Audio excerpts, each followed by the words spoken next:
بسم اللہ الرحمن الرحیم۔ اسلامی سال کا دوسرا مہینہ ماہ صفر المظفر ہے۔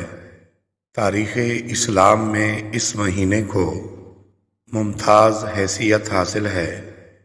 اس مہینے کی 27 تاریخ کو حضور نبی پاک صلی اللہ علیہ وآلہ وسلم نے مکہ مکرمہ سے مدینہ منورہ کی طرف ہجرت فرمائی، جو غلبہ اسلام اور اسلامی ریاست کے قیام کا باعث بنی، اور پوری دنیا میں جو اسلام پھیلا اس کا آغاز بھی مدینہ منورہ سے ہوا۔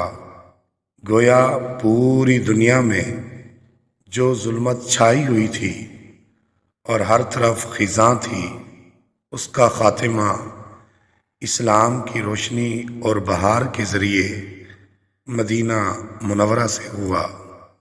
سفر کے مہینے میں حضرت خالد بن ولید، حضرت عمرو بن عاص اور حضرت عثمان بن طلحہ رضی اللہ تعالی عنہما نے بارگاہ رسالت میں حاضر ہو کر اسلام قبول کیا۔ پھر اسی ماہ صفر 2 ہجری کو حضور نبی پاک صلی اللہ علیہ وآلہ وسلم نے حضرت علی رضی اللہ تعالی عنہ سے اپنی چہیتی بیٹی حضرت فاطمہ سلام اللہ علیہا کا نکاح فرمایا تھا، جن سے آپ صلی اللہ علیہ وآلہ وسلم کی نسل مبارک چلی، جو قیامت تک رہے گی۔ صفر المظفر 7 ہجری فتح خیبر ہوا۔ حضور نبی اکرم صلی اللہ علیہ وآلہ وسلم 1600 صحابہ کے ساتھ مدینہ منورہ سے خیبر کی طرف روانہ ہوئے اور خیبر کے 20,000 یہودیوں سے مقابلہ فرمایا۔ اس جنگ میں 93 یہودی مارے گئے، جبکہ 13 صحابہ کرام رضی اللہ عنہم نے شہادت کا رتبہ پایا۔ حضور نبی کریم صلی اللہ علیہ وآلہ وسلم نے خیبر فتح کرنے کے لیے حضرت علی المرتضیٰ شیر خدا رضی اللہ تعالی عنہ کو جھنڈا عطا فرمایا۔ صفر المظفر کے مہینے میں 11 ہجری کو جھوٹی نبوت کے دعوے دار اسود عنسی کذاب سے مسلمانوں نے نجات پائی۔ صفر المظفر کے مہینے میں امیر المؤمنین حضرت عمر رضی اللہ تعالی عنہ کے دور خلافت میں 16 ہجری کو حضرت سعد بن ابی وقاص رضی اللہ تعالی عنہ نے ایوان محل کسرہ میں جمعہ کی نماز ادا کی، اور یہ پہلا جمعہ تھا جو عراق کی سرزمین میں پڑھا گیا۔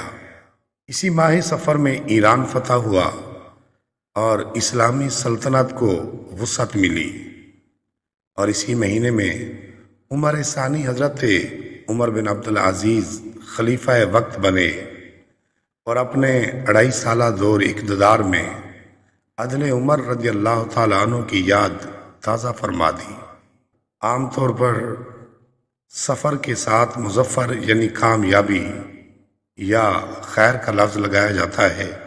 اس کی وجہ یہ بتائی گئی ہے کہ زمانہ جاہلیت میں سفر کے مہینے کو چونکہ منحوس سمجھا جاتا تھا، اور آج بھی اس مہینے کو بہت سے لوگ منحوس اور آسمان سے بلائیں اور آفتیں نازل ہونے والا مہینہ سمجھتے ہیں۔ اسی وجہ سے اس مہینے میں خوشی کی بہت سی چیزوں، مثلا شادی بیاہ وغیرہ کی تقریبات کو معیوب سمجھتے ہیں، جبکہ اسلامی اعتبار سے اس مہینے سے کوئی نحوست وابستہ نہیں ہے۔ اسی وجہ سے احادیث مبارکہ میں اس مہینے کے ساتھ نحوست وابستہ ہونے کی تردید کی گئی ہے۔ اس لیے سفر کے ساتھ مظفر یا خیر کا لفظ لگا کر سفر المظفر یا سفر الخیر کہا جاتا ہے، تاکہ اسے منحوس اور شر و آفت والا مہینہ نہ سمجھا جائے۔ بلکہ اسے کامیابی اور خیر کا مہینہ سمجھا جائے۔